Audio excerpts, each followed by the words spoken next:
اگر استاد بظاہر نالائق بچے میں فقط یہ یقین پیدا کر دے کہ وہ لائق ہو سکتا ہے تو بچے کی تقدیر بدل جاتی ہے۔ آپ کے افکار اور نظریات کا اندازہ آپ کی گفتگو سے لگایا جا سکتا ہے۔ جب آنکھوں سے بے سبب آنسو آنا شروع ہو جائیں تو وہ دعا مانگنے کا بہترین وقت ہوتا ہے۔ اس وقت اللہ تعالیٰ نے آپ کو یاد کیا ہوتا ہے۔ خواب دیکھنے والا محنتی انسان ترقی ضرور کرتا ہے۔ تمہاری وجہ سے اگر کوئی شخص بے سکون ہو جائے تو یاد رکھو تم ظالموں میں سے ہو۔ امن و سکون آسمان سے نہیں اترتا، یہ پیدا کرنا پڑتا ہے۔ ماحول کو خود خوشگوار بنانا پڑتا ہے۔ محبت اور عزت مانگنے سے نہیں ملتی بلکہ یہ تو دوسروں کو دینے سے ملتی ہے۔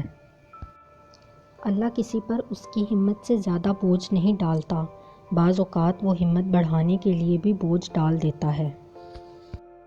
کائنات کے سب سے بڑے سخی پر یقین آپ کو سخی بنا دیتا ہے۔ جینے کا جواز تلاش کر لیجئے، مشکلات برداشت کرنا آسان ہو جائے گا۔ جو قوم 30 منٹ مشاعرہ پڑھنے والے شاعر کو 1 لاکھ، ایک گانا گانے والے گلوکار کو 5 لاکھ، جبکہ 30 دن نماز پڑھانے والے امام مسجد کو 5,000 روپے دے تو پھر اس قوم میں گویے ہی پیدا ہوں گے، عالم نہیں۔ کسی کو جان سے مارنے کی ضرورت نہیں، صرف اس کی امید کو ختم کر دیں، وہ روز ہی مرتا رہے گا۔